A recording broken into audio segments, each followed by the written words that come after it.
স্বাগত জানাই আমার এই ভিডিওতে। সবুজ পৃথিবীর জন্য এক অসম যুদ্ধ। আমি সম্ভবত যতটা আমার মনে পড়ে যে আমার হাতে খড়ি হয় আসলে এই গাছপালা লাগানো দিয়ে এবং রান্না দিয়ে। যাই হোক, খিলক্ষেতে আমার 5 কাঠা জায়গা ছিল, সেখানে আমি অসংখ্য গাছ লাগিয়েছিলাম। সেই জায়গাটা বিক্রি করে দিই বহু আগে। এরপরে মোহাম্মদী হাউজিং লিমিটেডের 2 নম্বর বাড়িতে আমার কি গাছ ছিল, সবরি কলা, পেয়ারা, থাই কুল তো লুট হয়ে গেছে। সবরি কলা হয়েছে একটা 10 ইঞ্চি 8 ইঞ্চির তো এরকম। তারপরে আম্রপালি যে বছর লাগাইছি সেই বছরই আম হয়েছে, এত মিষ্টি আম আম্রপালি।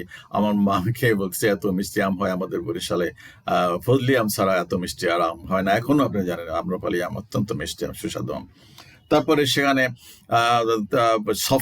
সফেদা, তারপরে থাই পেয়ারা, দেশি পেয়ারা, চাল কুমড়া, লাউ, মিষ্টি কুমড়া, অনেক গাছ ছিল।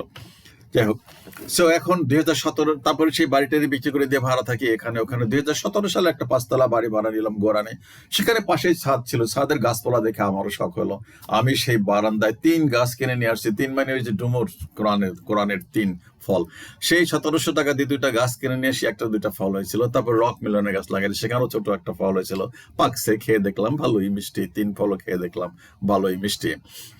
এরপর আরো বহু গাছ লাগানোর চেষ্টা করছি, কিন্তু হয় না। 5 তলা ছাদের ভিতরে তো আর হয় না, বাইরে তো দেওয়া যায় না। 5 তলা থেকে কিছু পড়ে গেলে মানুষের মাথায় তো আমার তো অনেক চিল্লাপাল্লা হবে।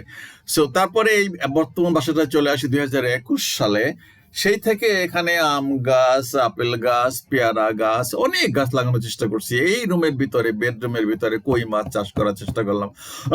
অনেকগুলো আরএফএল এর পট কিনে ছোট ছোট হয়েছে, সেগুলো যা পরে আর এগুলো ঝামেলা অনেক। হাঁস পাললাম 4টা, পরে দেখি সেগুলো ছেলে হাঁস, ডিম পারে না, পরে খেয়ে ফেলছি সেগুলো। তারপরে মুরগির বাচ্চা কিনলাম, মুরগির বাচ্চা পালাই গেল। এরপরে বাজরিগর পাখি কিনলাম 10-12টা, এগুলো দুষ্ট, এগুলো পালাই গেল। এভাবে করে কবুতর কিনলাম, কবুতরও চলে গেল। যাই হোক, বন্ধ করে দিছি। এরপরে আমার খেয়াল চাপলো যে দেখি এই বট গাছ লাগাই।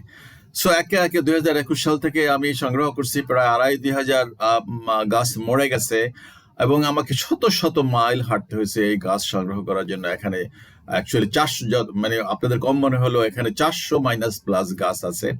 আবার আরো পরিকল্পনা আছে। যাই হোক, আপাতত এই গাছগুলো দেখলে আমার অনেক ভালো লাগে। আমি ওখানে গাছের ভেতরে থেকেই আমি লাইভ করবো ইনশাল্লাহ, আপনাদের সাথে কথা হবে। আর এই বট গাছে লাগানোর পিছনে কারণ এরা 15 থেকে 1500 থেকে 2000 বছর পর্যন্ত বেঁচে থাকে। আর এক একটা বট গাছে 1 একর, 2 একর, 3 একর জমি পর্যন্ত বিস্তৃত হয়। সুতরাং এটা আমার জন্য একটা বিশাল সুবিধা। দেখা যাক, আল্লাহ ভরসা।